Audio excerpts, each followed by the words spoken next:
guys, Live for Love TV. I want you to like, share and subscribe. Big up yourself. Welcome back to Live for Love TV. Today's the last day of April, inside the 22nd year, inside the 21st century. Hope everyone's doing well out there. Today we're going to talk about subjects I love to talk about and to return to. It's poverty. Poverty of mind and poverty of pocket. I'm separating the two things, though the two can come together. But I'm separating the two things today because I want to talk about two different things when it comes to poverty.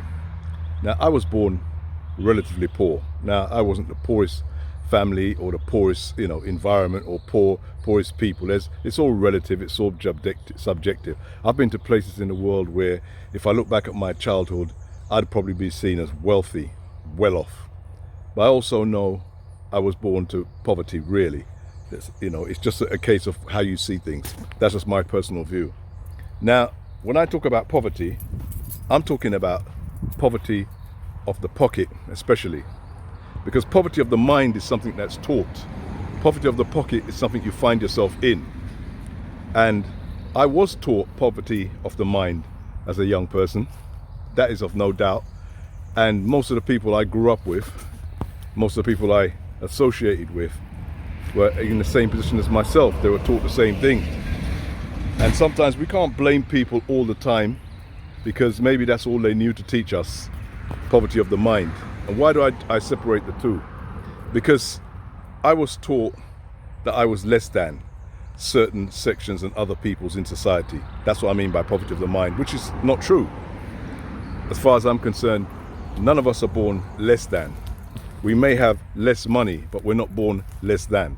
So when somebody's teaching you that you are less than whoever the community is, I don't care if you're anywhere in the world and someone's saying those people over the other side of the tracks are more than you, you've been taught poverty of mind like I was, which is a very, very sad state of affairs, because even when you do start to make money, you start to make silly choices. I'll give you a quick example. You come into some money, let's say you're a basketball player, a boxer, an athlete, or anything, and you start to come into money, so you now have money in the pocket. Somebody comes to your house, you've got 100 pair of Nike trainers. You've got 15 cars in the garage. That's what you see when you see people who have poverty of mind. Their pocket has changed, but the mind has not. And so they decide to accumulate, become total consumers of everything they see, and they gravitate towards things that they buy that can do them no good, that they probably couldn't wear if they lived to 300 years old. They've got more clothes in their wardrobes, some of these boxers, you look at them, they have to live to maybe 300, 400, 500, 600 years of age to be able to wear all of those clothes even once. That's exactly how, when you talk about poverty of mind.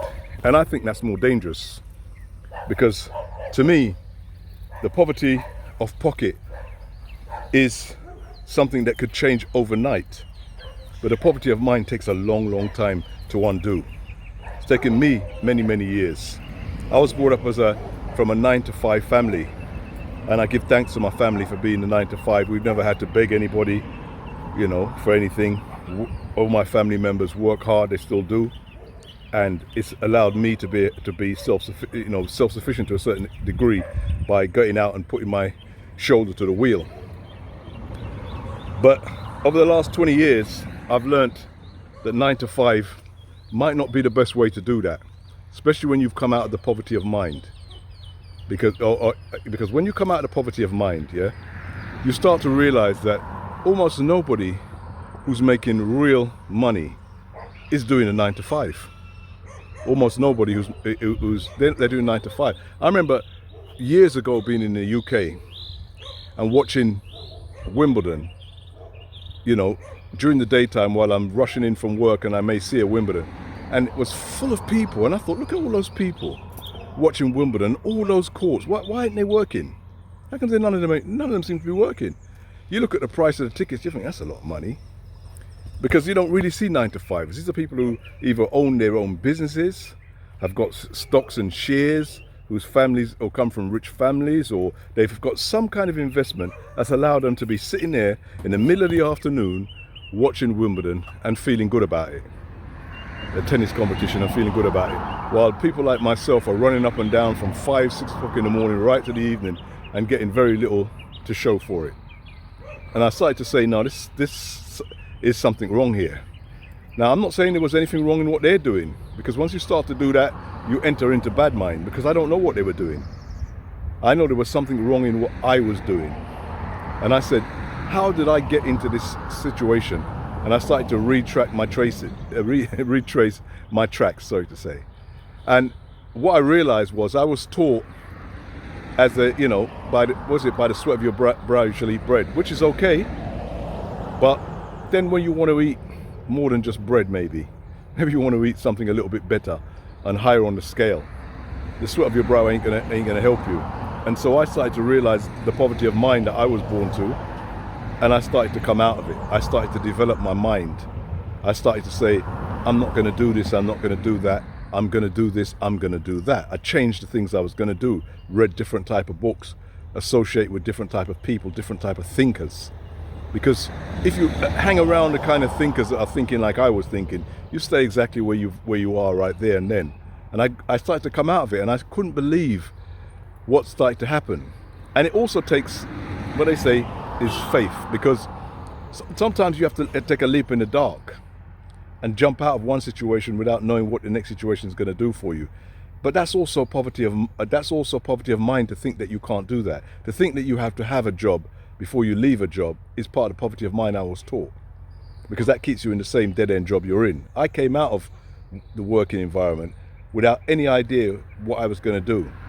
I just knew that my mind had risen and that I could do, that I had the ability to change it. And I didn't have to worry about whether a man or a boss could determine how much money I will make for my future. Because that's when the mind rises from, as I keep saying, poverty of mind to a risen state, a higher mind thinking. Instantly you take charge. You don't look on the dark side of anything. When you come out of something, you don't say to yourself, my God, look, what am I losing? When you come out of something, you say, my God, what is there for me to gain? That's what I wasn't taught growing up.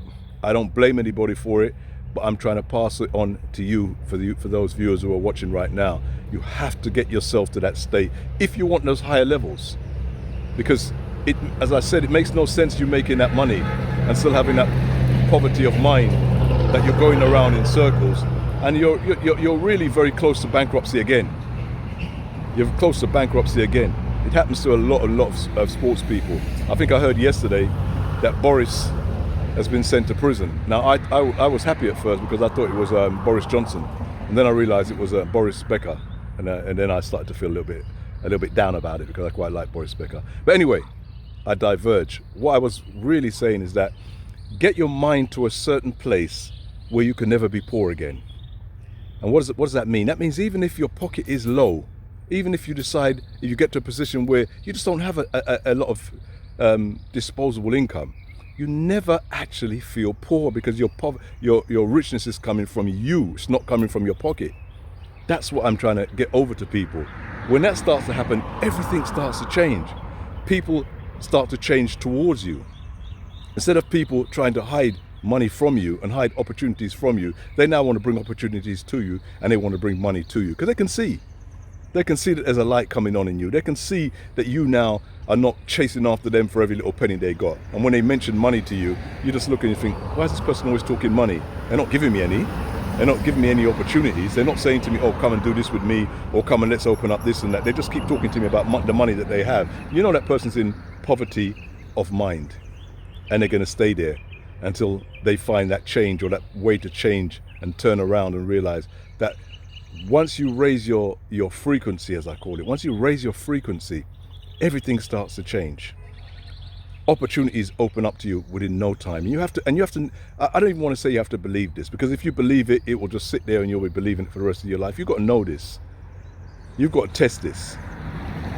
Just like if anything in the world, if you don't know it, you're not going to do it. People who know better do better. So you've got to know that things are okay, and that maybe you were brought up in a way that's been harmful to you. And don't look at somebody else who has 10 million US, 50 million US, and do not say, oh, this person who's got 50 million US, should you spend it like this? They should be doing this with their money. You've got poverty of mind. Never spend somebody else's money for them. You wouldn't want anybody, especially somebody who's on a lesser level than you, to spend your money for you. Doesn't matter what you have. I don't care what you have. You may have something that costs 5,000, like a 5,000, US dollar car. There's some people who are walking and can't afford any car whatsoever, not even a bike, a push bike they can afford. How would you like for them to be talking about how you should have spent your 5,000? Never try to spend other people's money. Spend your own money. Get yourself to a higher frequency, and when you're there, you will feel rich regardless any amount of money that's in your pocket, because you will start to understand what you can do with your small amounts of money that you have. You won't be just become a consumer, or someone who runs and sees something on an advert on TV and says, I got to have that, everyone's getting it. Everyone has this, I have to get that. Once you're thinking like that, you've got that poverty of mind that I grew up with. And I'm not ashamed of it. I'm just saying that every stage is just a stage. Don't see it as permanent, it's temporary. It's only permanent if you make it permanent. It's a temporary stage, and it's a temporary stage to help you to get into the learning that you need to get to the next place.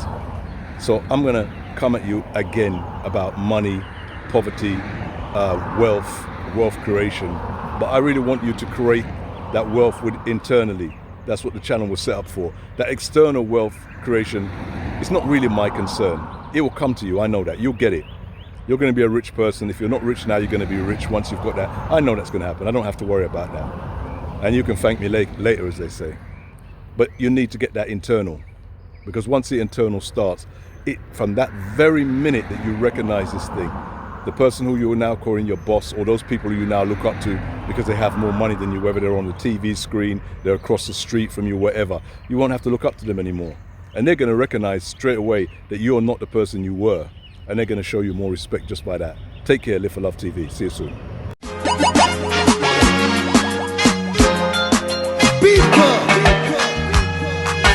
One step